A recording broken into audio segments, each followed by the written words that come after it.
नमस्कार मित्रों, हाजिर हूँ मैं जुलाई 2025 का मासिक राशिफल लेकर के। तो जुलाई में कैसा रहेगा आप सभी वृषभ राशि वालों का धन, शिक्षा, स्वास्थ्य, व्यापार और प्रेम जीवन, आज हम इस विषय में विस्तार से चर्चा करेंगे। किंतु इससे पहले अभी तक चैनल को सब्सक्राइब नहीं किए हैं तो सब्सक्राइब कर लें, कर लिए हैं तो धन्यवाद। अब वीडियो में आगे बढ़ने से पहले मैं एक बात आप लोगों को बता देना चाहता हूँ कि इस कार्यक्रम को आप लोग चंद्र राशि के आधार पर देखें या फिर लग्न राशि के आधार पर भी आप लोग देख सकते हैं। हालांकि नाम के राशि के आधार पर भी आप लोग कार्यक्रम को देख सकते हैं, लेकिन नाम के राशि के आधार पर उतना प्रभावी नहीं होगा। इसलिए चंद्र राशि या फिर लग्न राशि के आधार पर ही इस कार्यक्रम को देखें। अब स्वास्थ्य की बात करें तो आपका राशि शुक्र आपकी राशि में ही स्थित है। इस वजह से इस महीने आप लोगों का रोग प्रतिरोधक क्षमता अच्छी रहेगी। हालांकि प्रथम भाव और इसमें बैठे शुक्र पर शनि की तीसरी दृष्टि है, लेकिन शनि आपके राशि के लिए परम योग कारक ग्रह हैं।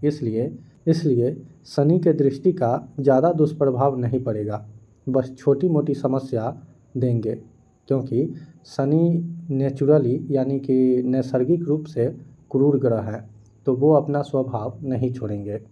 हालांकि इस महीने अपने खान पान का ख्याल रखते हैं तो कोई बड़ी समस्या नहीं होगी।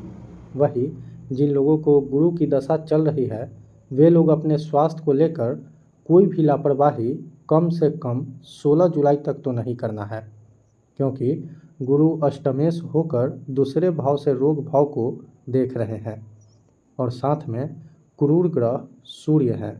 ऐसे में अष्टम भाव बड़ी बीमारी का होता है, तो खान पान में लापरवाही और ज़्यादा स्ट्रेस लेने से किसी बड़ी बीमारी का शिकार हो सकते हैं।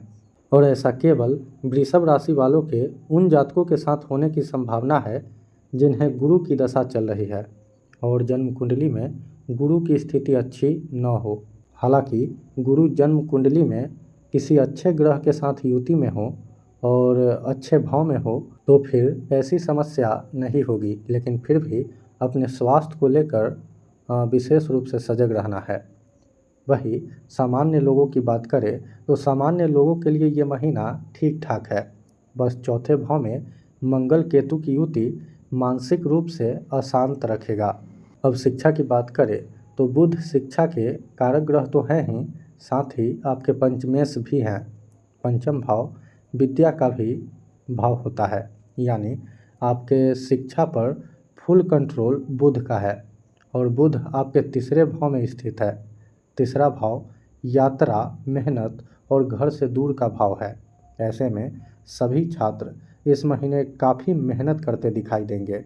इसके अलावा शिक्षा से संबंधित यात्रा भी होने के योग हैं और जो छात्र घर से दूर रहकर शिक्षा अध्ययन कर रहे हैं उनके लिए ये महीना विशेष रूप से बढ़िया है।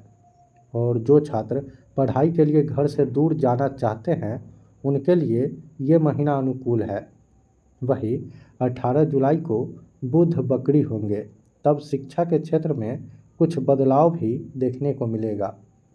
वही प्रतियोगिता से जुड़े छात्रों की बात करी जाए तो छठा भाव प्रतियोगिता का भाव है और इस भाव का स्वामी भी आपका राशि शुक्र ही है और इन पर भाग्य शनि जो करियर भाव का स्वामी भी है अपनी तीसरी दृष्टि से देख रहे हैं। ये स्थिति आप सभी तैयारी करने वाले छात्रों के लिए श्रेष्ठ स्थिति है। इस दौरान न केवल आप लोग तैयारी अच्छे ढंग से करेंगे बल्कि सफल होने के भी प्रबल योग हैं। हालांकि एक बात मैं और ऐड करूंगा कि सफलता प्राप्त करने के लिए अच्छे दशा महादशा का होना भी बहुत आवश्यक है और जन्म कुंडली में सरकारी नौकरी का योग भी होना आवश्यक है। अब आर्थिक स्थिति की बात करी जाए तो धन भाव में लाभेश गुरु हैं, लाभ भाव में भाग्येश शनि है और शनि से त्रिकोण में बुध है जो धनेश हैं। ये महीना आर्थिक दृष्टिकोण से हर प्रकार से उत्तम है। आप धन के लिए जहाँ भी जाएंगे वहाँ आपको निश्चित रूप से धन मिलेगा। अगर दशा सपोर्टिव नहीं हुआ तो कम मिलेगा, लेकिन मिलेगा ज़रूर। इसके अलावे रुका हुआ और फंसा हुआ पैसा भी आप सभी को मिलने के योग हैं। अब कार्य क्षेत्र की बात करें तो दशमेश लाभ भाव में है इसका ये मतलब है कि आपके द्वारा किया गया हर कर्म लाभकारी रहेगा। सप्तम भाव व्यवसाय का होता है।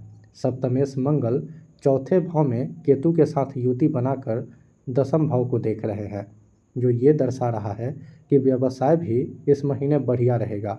जो कि मंगल के साथ केतु है तो थोड़ा बहुत व्यवसाय में चुनौतियों का सामना करना भी पड़ेगा। वही नौकरी पेशा से जुड़े लोगों के लिए ये महीना शुभ है। अब प्रेम जीवन की बात करी जाए तो प्रेम जीवन अच्छा रहेगा। साथी के साथ यात्रा का योग बन रहा है। हालांकि साथी को मानसिक रूप से बेचैनी या शारीरिक रूप से स्वास्थ्य में उतार चढ़ाव रहेगा। अब वैवाहिक जीवन की बात करी जाए तो जीवन साथी का स्वभाव थोड़ा चिड़चिड़ा रहेगा, जिस कारण छोटी छोटी बातों पर रिएक्ट करेंगे, जो वैवाहिक जीवन में चुनौतियों को जन्म देगा। अब उपाय की बात की जाए तो आपके चौथे भाव में मंगल केतु की युति है और इस कारण आपकी माता के स्वास्थ्य पर भी बुरा प्रभाव आएगा। और इसके अलावे घर में भी नेगेटिविटी फैला रहेगा। इस दुष्प्रभाव से बचने के लिए भगवान नारायण का मंत्र प्रतिदिन 108 बार जप करें और वो मंत्र है ओम नमो नारायणाय नमः। और साथ में हनुमान चालीसा का पाठ भी अवश्य करें। इसी के साथ आज के कार्यक्रम में बस इतना ही। मुझे दीजिए इजाज़त। नमस्कार।